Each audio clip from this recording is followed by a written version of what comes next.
Hi everyone, David Aragona and Mike Beer here, taking a look at the first graded stakes race that will take place on Whitney Saturday at Saratoga, going as race 3, the Saratoga Special, grade 2 event for the 2-year-olds, going the 6.5 furlong distance on the dirt. And Mike, this race features an interesting matchup of a very impressive debut winner from early in the meet, as well as the recent Sanford winner, Obliteration.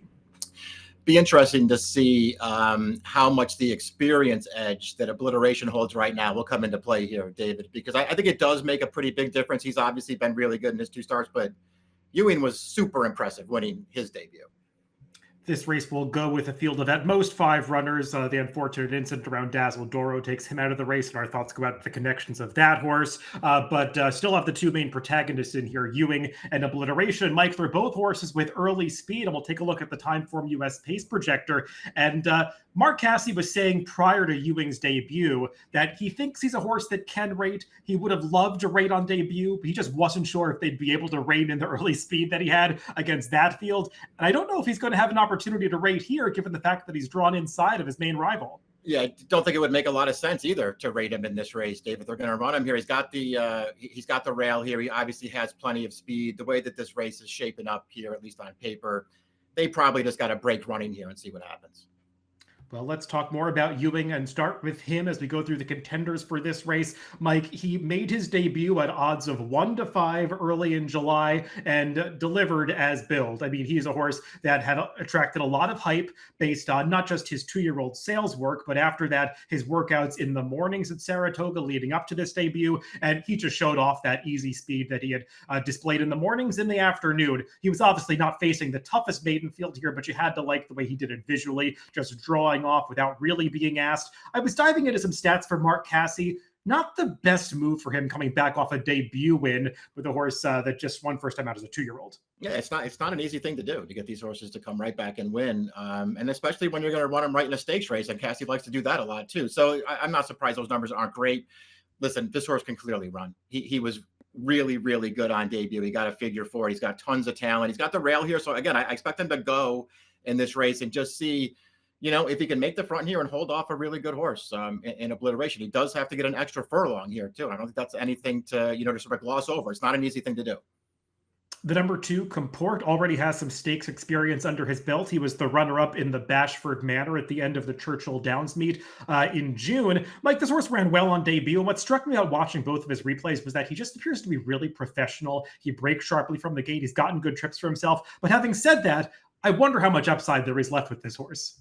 I agree with that. I like both of his races just fine. Really liked his debut just because I feel like he really earned that win going after the favorite on the lead and wearing that horse down. I liked that performance from him.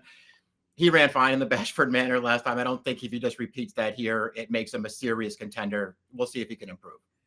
The number 3, Thunder Chuck, is going to be a big price in this race. He won his maiden race second time out after just missing on debut at Monmouth Park. But Mike, when I watched that last replay, wasn't exactly putting that field away so convincingly at the end. And now this is a huge step up in class. Yeah, I worried about this. I had the same feelings about his win last time.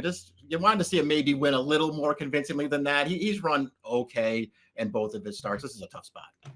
We'll skip over the number 4, Dazzle Doro. The number 5, Camigol, is a horse that broke his maiden at Gulfstream Park in late June. Another horse that just narrowly missed on debut, showed improvement second time out, but that was only going the 4.5 furlong distance. And Mike, you mentioned the stretch out for Ewing. This horse now has to go 2 furlongs farther as he tries the Saratoga Special, and another one that is just stepping up against much tougher foes. Yeah, really a lot working against him, not only in terms of competition, but just getting that added round too. This horse had a real trip on debut. He actually ran really well that day, and he was much better last time too, but it's hard to like him in this race. And then the horse that I installed is the morning line favorite on the outside, the number 6, Obliteration. He's been perfect in both career starts, Mike. You kind of wonder how he got sent off at 10-1 on debut at Churchill Downs, given how much ability he's shown since he's begun his racing career. But that's actually proven to be a pretty live race. The runner-up Curtain Call came back to win his next start with a 20-point Beyer improvement. But let's take a look at his Sanford last time when he stepped up against winners, and he delivered as a heavy favorite on this occasion, Mike. And he's just been very professional in both career starts, and he's drawn in an advantageous spot outside of his main pace rival. Yeah, exactly. I think it's a huge advantage for him to be drawn outside. It's a huge advantage to him that he already has 2 starts and he's already been 6 furlongs. And it's obviously, another advantage that he just happens to be really, really good. I mean, I was really taken with this performance in particular, David, just because his debut, he was really professional himself. He allowed another horse to have the lead. It did not bother him at all. He came for that horse off the turn and buried him. And then this time in the Sanford, he broke really sharply in there and they just let him go. And I thought he was even more impressive. And if you're just comparing the stats of the trainers on the two favorites, Steve Asmussen has had a lot of success, not just in graded stakes at Saratoga, but especially with the 2-year-olds and those that seem well meant at this meet. Seems like he really has them ready for these kinds of races. Let's go to picks for the Grade 2 Saratoga Special. And Mike, I think we landed on the exact same trifecta here. I think there is still trifecta wagering offered with only 5 runners. Not that either you or I will be looking to play it.